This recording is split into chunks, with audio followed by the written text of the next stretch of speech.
What's going on, everybody? Benji Kaiser here today, and I'm really on this graphic design freelance kick lately. And today we're talking about how to get more clients as a graphic designer.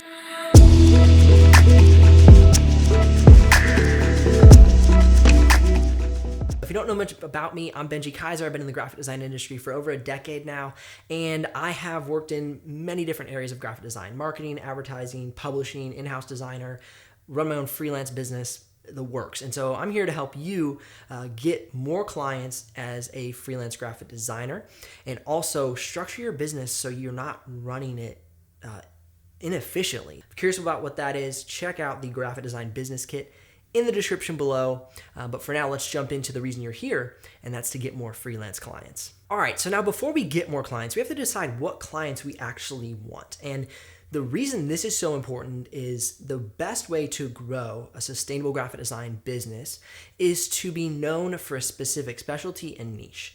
And so, do you have a niche? That's my first question whenever I talk to designers.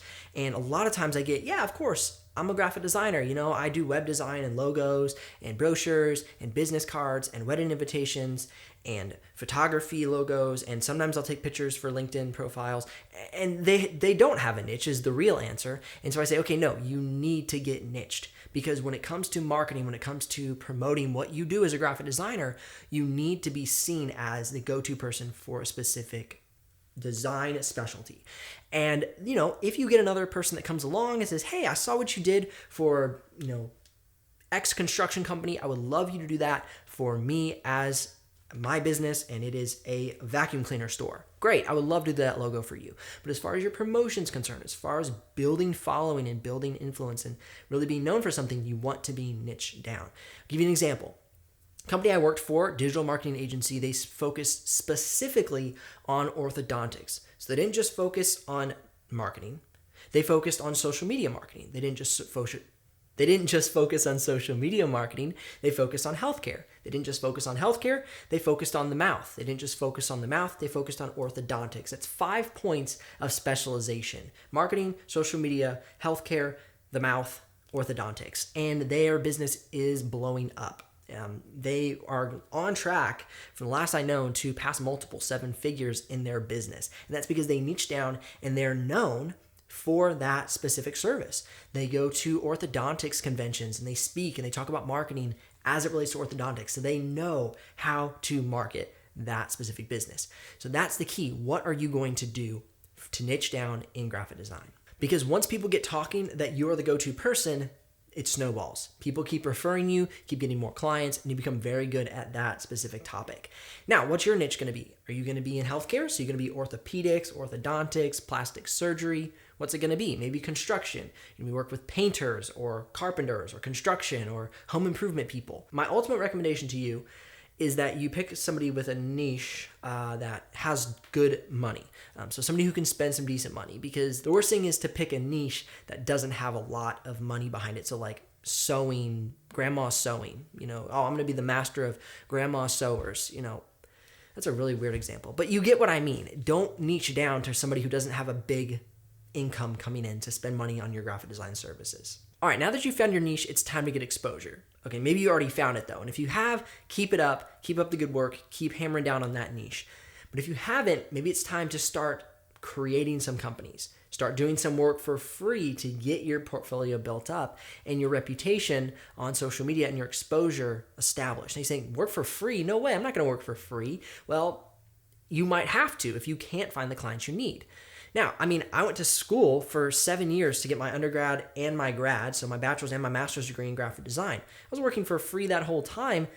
No, I was paying teachers to critique my work. So just treat it like school. Treat it like, okay, I'm going to do some projects, I'm going to build my portfolio, and I'm going to showcase my work on Instagram or on YouTube or on Facebook or Behance, wherever it might be, LinkedIn perhaps. And that is what you're going to treat that free work. It's education. It's building your reputation. Okay, but how do you pick your platform? So you just mentioned a few platforms, Ben, but how do I pick one? Well, think about your target niche. So let's say it's plastic surgery. So chances are that's going to be an Instagram or Facebook thing. Plastic surgeons are going to want to show the work that they do. They're going to want to put it out there visually. So you should be on Instagram. You should be creating logos for plastic surgeons. Okay, so You spend 80% of your time on Instagram, let's say. All right, well, what other relevant platforms are plastic surgeons going to be on? Maybe they're going to be on Snapchat. Maybe they're going to be on Facebook. Maybe they'll be on Pinterest. Women are looking for different things on how to, get healthy faces or how to change their body in certain ways. So maybe you need to be on Pinterest.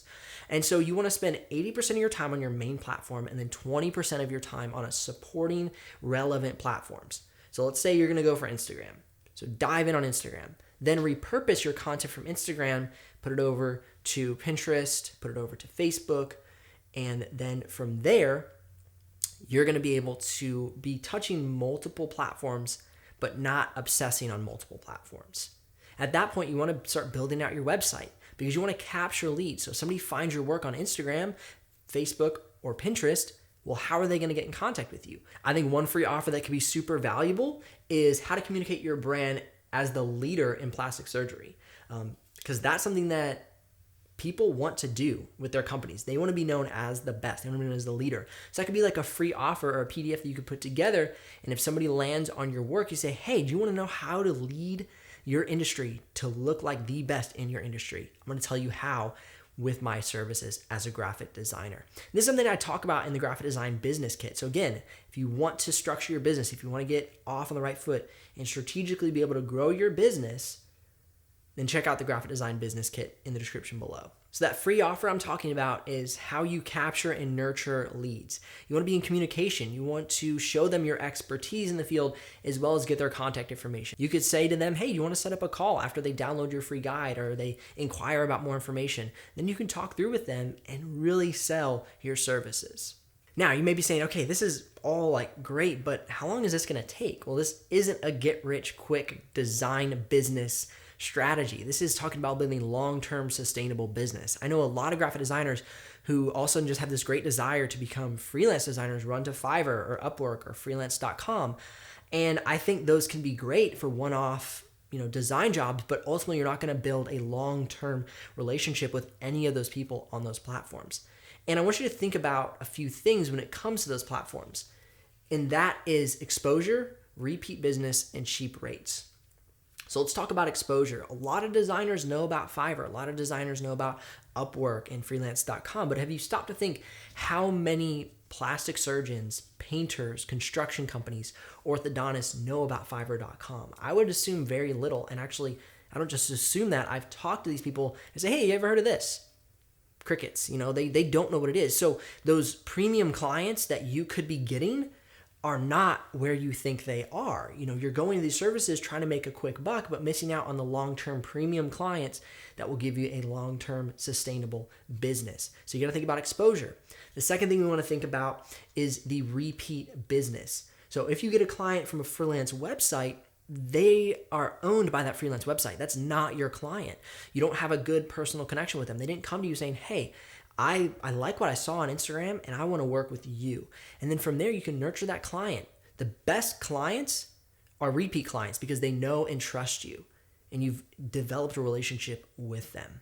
And the last thing I want to talk about is cheap rates. So you're not going to get a premium price on Fiverr.com. That's why it started. It started as Fiverr, so design services for $5. I mean, now you can charge more, but that's kind of the expectation when a person comes from the outside to Fiverr and hires a designer. They're trying to get a quick one-off logo and they move on. And so you got to really consider that for long-term sustainability. Is that what you want to do?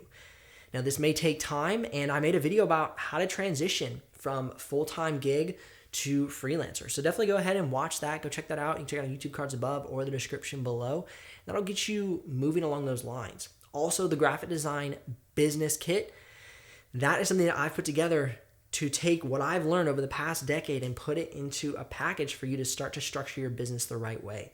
Automating your marketing services, your email communications, your project management, all those things are very important and they will lead to long-term sustainability. So head down, description below, check that out.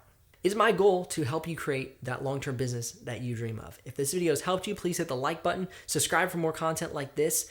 My name is Benji Kaiser of benjikaiser.com. Drop me a comment if you have any questions. I would love to hear what you are looking to learn or you need help with in your graphic design career pursuits. I'll see you on the next video.